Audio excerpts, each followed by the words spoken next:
Hey baby, hey baby. Welcome to Lopez Power Lopez YouTube channel. Today, I am going to review Batman Begins. Now I'm going to do the rest of the Batman movies.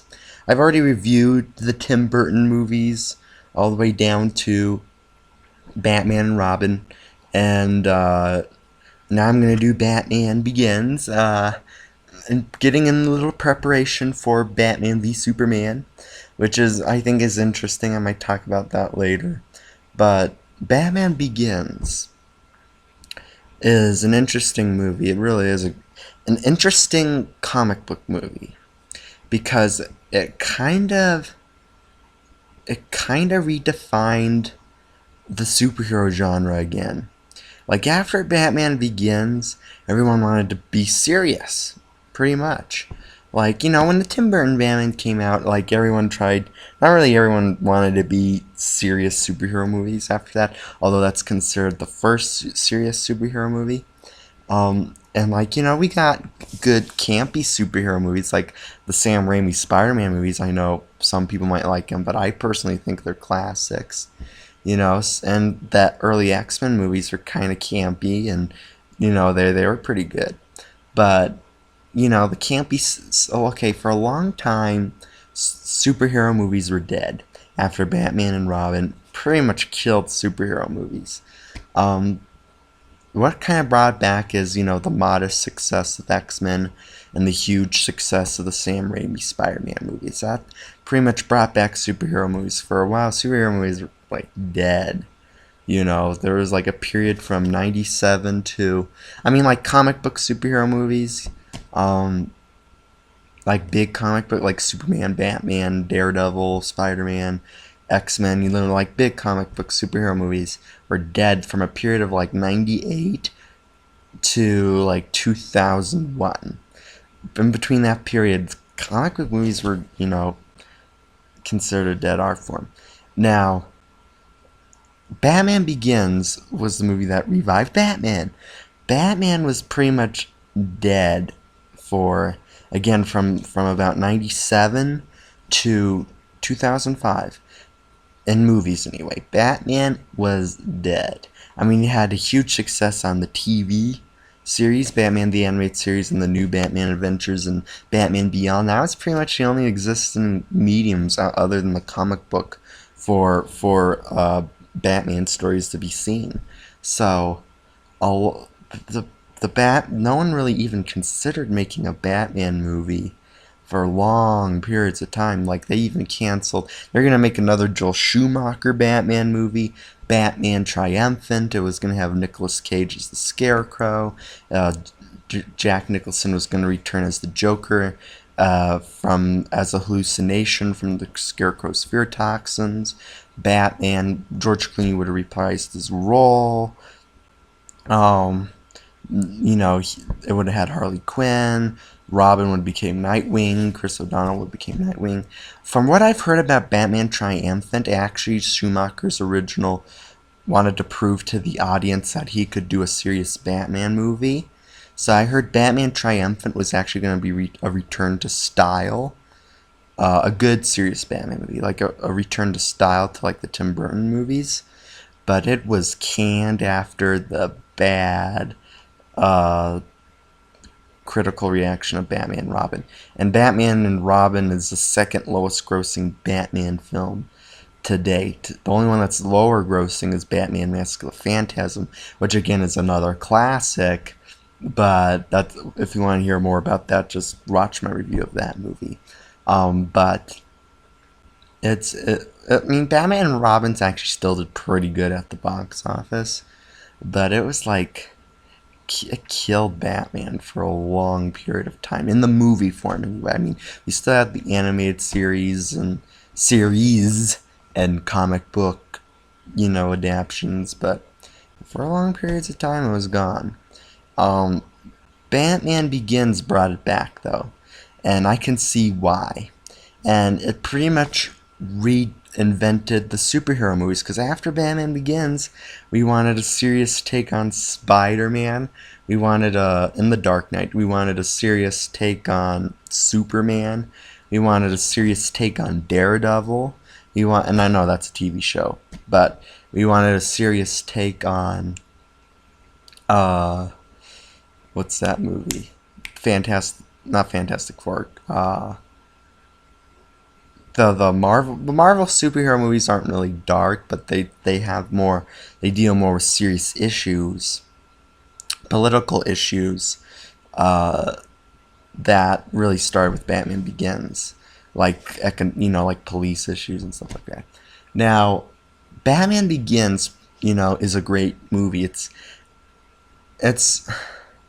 it's I don't know. It's definitely one of the best Batman movies.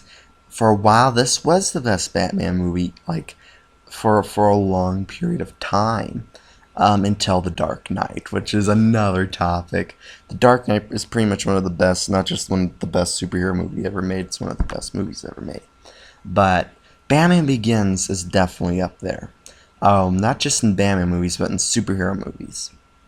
I like it a little better. I know a lot of people are gonna get me for this, but I like it better than the '89 movie because this is the Batman that, when I read the comics, this is the Batman that I think would be. This is what I think the true Batman is. And I tell you why is because they give Batman an interesting character. Now, I'm not saying the other Batman movies weren't interesting, but this is Batman Begins, and even the later Christopher Nolan movies kind of suffer from this. Batman is actually like not the most interesting character. The villain always steals the show from Batman in a lot of movies, even in the bad ones like Batman Robin, Batman Forever.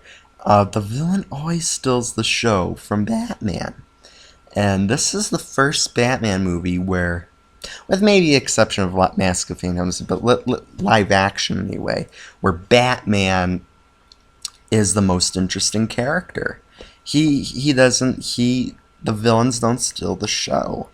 And it's not to say the villains are bad, they're very good villains, but they give more time for Batman. It gives us more time to see Batman as a character. It doesn't really, cut back and forth from villain to hero like a lot of movies do. Actually, there's big gap in the movie where you don't see the villain for a long time. Like, the bad guy in the movie is pretty much in the beginning and the end. Like, he's nowhere to be seen in the middle. The secondary villain, the Scarecrow, is kind of in it, but he's like only in it for a little bit. And he's kind of, but the villain of this movie, Ra's al Ghul, played great by Liam Neeson, is only in the beginning and the end of the movie. And I like it. I like that style of Batman where it focuses more on Batman. I think it's because it's more of an origin story that we get that. But why not with all Batman movies? And don't get me wrong. I think that's one aspect that Batman Begins gets actually better than The Dark Knight is Batman. I think and I know it's the same Batman, same version, same everything, actor, but the way they they developed Batman in this movie, I think, is the best it's ever done in live action. Actually, maybe even a little better than movie like Mask of the Phantasm. But Batman Begins, it's a different type of Batman. It is a superhero Batman, but he's more like cop ninja Batman. He's not like the other incarnations of Batman. I mean, he is mysterious, but we know more about him than we do the other Batmans, and I think that makes us care more for him. Like the Michael Keaton Batmans.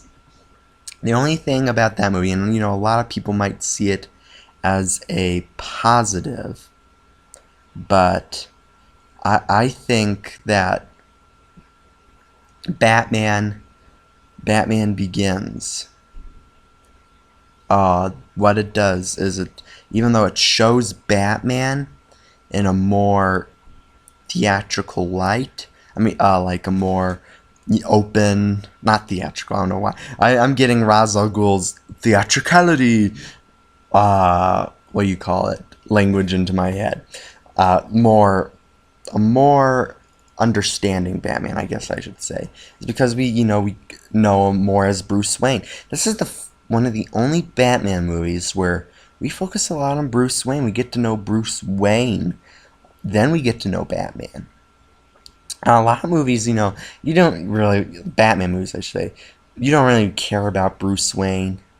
You do, but that's not the interesting parts of the movie. Interesting parts of the movie are with Batman. That's the part we want to see. This movie, even though, again, the part we want to see is Batman, Bruce Wayne stuff is as interesting, if not more interesting, than Batman stuff. Bruce Wayne is really developed good in this movie. He gets a lot of screen time.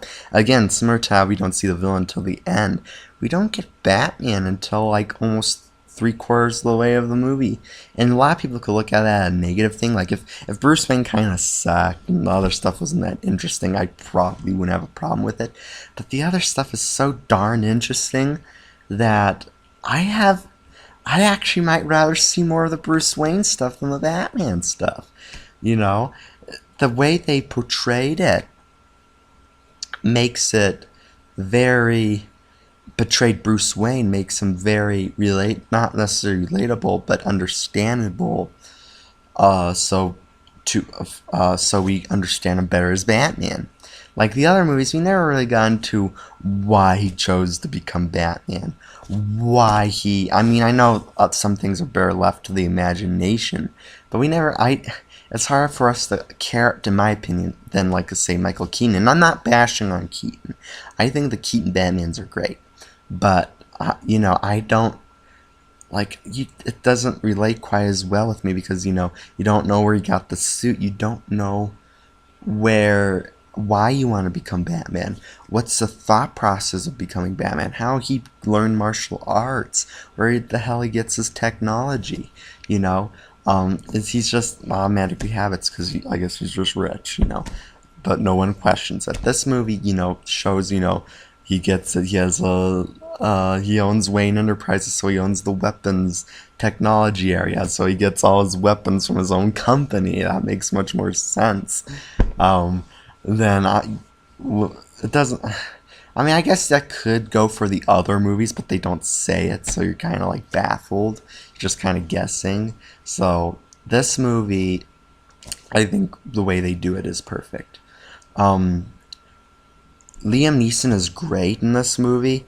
In the beginning of the movie, he's almost a good guy until before the gap where he disappears. He's the bad guy, but he's a good mentor. It's very interesting. You never see a movie, Batman, whatever, where the mentor becomes the villain. I think that's very interesting. It's kind of like, you're facing kind of like your what made you become this. And even though this is what made you become this, should you continue on with its path, or do you make your own moral judgments? And I think, it's very interesting how the mentor becomes the bad guy. The villain's motivation is very interesting in this movie. It's kind of a typical, destroy Gotham, but at least it's not like destroy the world. I'm gonna take over the universe. It's a little more simple. Hold on a minute. Was kind of cutting there. So anyway, the Batman in this movie is more relatable because we understand understandable. I get that confused. Not that we can't relate to the character. I do, but understandable because we understand Bruce Wayne better. He's more developed, and he's interesting. Bruce Wayne is great and played by Christian Bale amazingly. In my opinion, is the definitive Batman. I know I'm going a lot of people who support Conroy and Keaton, and those are great Batmans, but to me, I think Christian Bale is the true Batman because you really dive into his psychology. This Batman has the most interesting motivation, I think, out of all of them.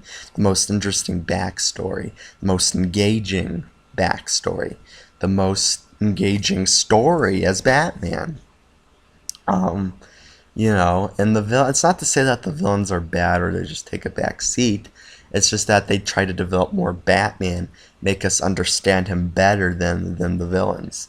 Now the villains are good. Liam Neeson's great. The Scarecrow, I think is fine. I think they could have done a little better. I think they should have had. I think Batman should have been the one that fought the Scarecrow and destroyed him, not Rachel Dawes. The only flaw in this movie is the Scarecrow. And it's not that he was betrayed badly, it's because how they delivered him, because at the end he just gets zapped and he's over with by Rachel. I think it would have been better for Batman to fight him at the end. Again, I'm kind of quoting James Rolfe. I think it would have been gave it more of a dramatic feel and I think it would have been more necessary for Batman to finish him off than Rachel, because remember, Batman was the one that got burned by him and kind of, didn't really defeat him in a fight. I think it would have been an interesting confrontation. But when he fought Ra's al Ghul on the train, it's just much emotions there, because it's mentor against teacher, and it has more of an emotional impact that way. Let me go to Christopher Nolan's style in this movie. Now, it's different from Tim Burton's style, because Tim Burton was more dark and serious, but it kind of had like an artistic, kind of gothic style to it. Whereas this movie it does have a style, but it's more of a grounded realism style. Okay, so now, I'm going to say this, where I think there's a difference between Tim Burton's Batman, in style anyway, and Nolan's Batman, Michael Keaton and Christian Bale's Batman, is, even though Tim Burton's Batman is serious, it's not really realistic. There's still some pretty goofy parts in it. This Batman is realistic. It's not the closest. It's the closest that Batman gets to our reality. It's the closest, and it's more realistic and serious than just serious. But the realism is its style. So, I love the style to not just Batman movies, to movies in general. Like the new Daredevil show, I think captured this style great. It's realism it's serious and realistic than just serious with an artistic view in it. Because the Tim Burton movies, even though they're serious, they still have their things that are kind of far from reality. This one does have some things farther than reality, but it's closer to our reality. And I think, this and the Netflix Daredevil not the Affleck one, the TV show with what's his name? I forget the Netflix one. I forget the guy who played Daredevil's name, but that's not important. This show, movie, sorry, because we were talking about Daredevil. This movie has a really interesting style to it because it's more realistic. So that's all I'll say about that. The score is great. The score is so good by Hans Zimmer. It just gets you pumped up. It just makes you want to lift weights, become look into your soul type of thing. It's just such a great score. What else is there about? Okay, this movie, in my opinion, has the best training montage in any movie. You'll find it on YouTube if you haven't seen the movie. The Will to Act, that is the best. It's short, but it's powerful because it's got that cool Christopher Nolan realistic atmosphere, along with that cool Hans Zimmer music, and with cool quotes and training in it. It's just so I actually like the training montage better than Rocky, but I know they're completely different movies. But in my opinion, this is the best training montage in any movie ever. It's pretty much the training montage that inspired me to work out, kind of thing, even more than Rocky did. And man, is it just it's short, but it's powerful. Great training montage. I'm not sure if anybody acknowledged that in any reviews of this movie, but the training montage for Batman Begins, the will to act, so great. Great sword fighting choreography. Um, Interesting backstory with Batman becoming, the League of Shadows. He pretty much becomes a ninja. That explains how he became a great fighter, though. I mean, he was a great fighter became before he was in the League of Shadows, but got a little cleaned up and perfected along the way. So that's awesome, because I always wondered, again, other than the animated series where Batman gets his fighting. I know in the anime it's jiu-jitsu, but like, how does Keaton become a great fighter? How the hell did Adam West become a good fighter? How did Val Kilmer? I know they're technically considered the same universe as Keaton, but how did Val Kilmer become a good fighter? This explains it. I hope they kind of explain that too. I hope they give us a little backstory in Batman vs Superman, like how he gets the technology, not like the whole thing, and how he learned to fight and stuff like that. Um. So yeah, I love Batman Begins. I think I kind of reinvented the style for superhero movies to come in the superhero format, whether it was TV shows, comics, or movies. A different take, but powerful, emotional, and understandable, and realistic take on Batman. This is how I describe the movie: emotional, powerful, realistic style. That's kind of how I kind of give this movie. Again, negatives. I wish Batman would have had an ending fight with the Scarecrow. Not to say you shouldn't have. I think they should have had two. One with the Scarecrow, and then you'd go back to get Ra's al Ghul.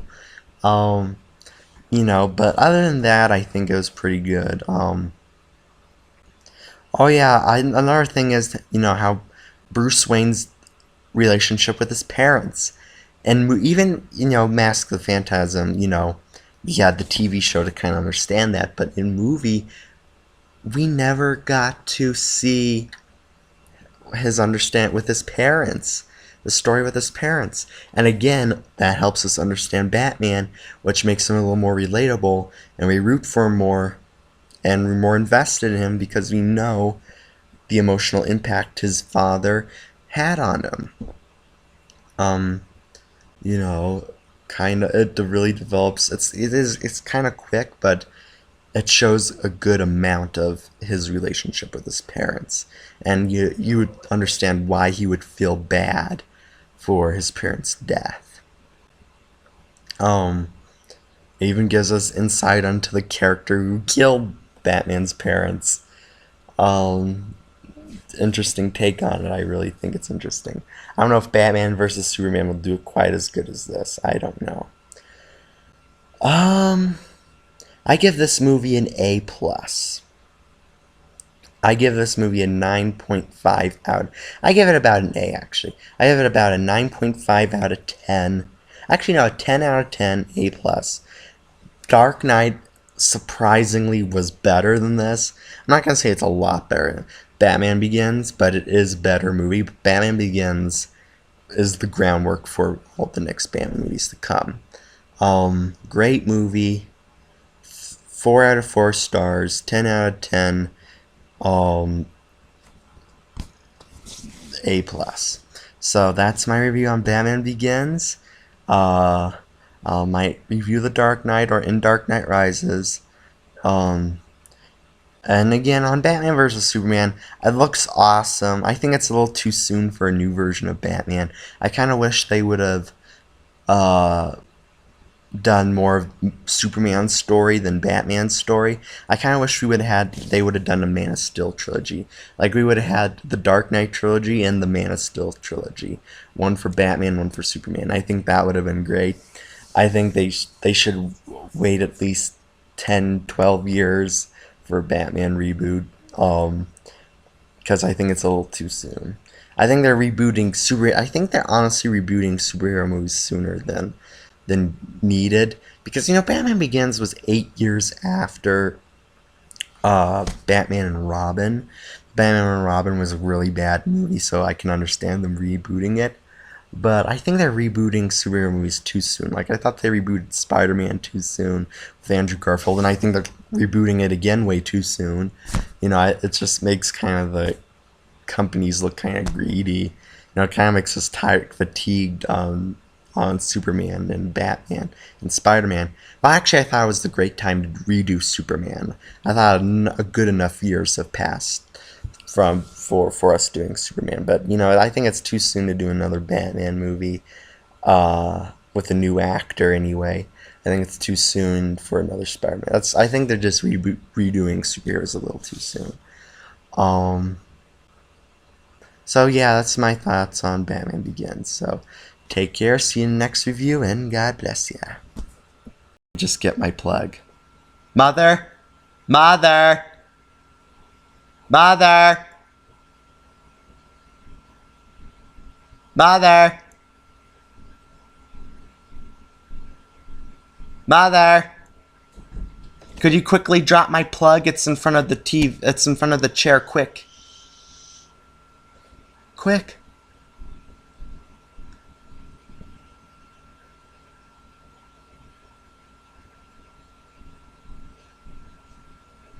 Okay.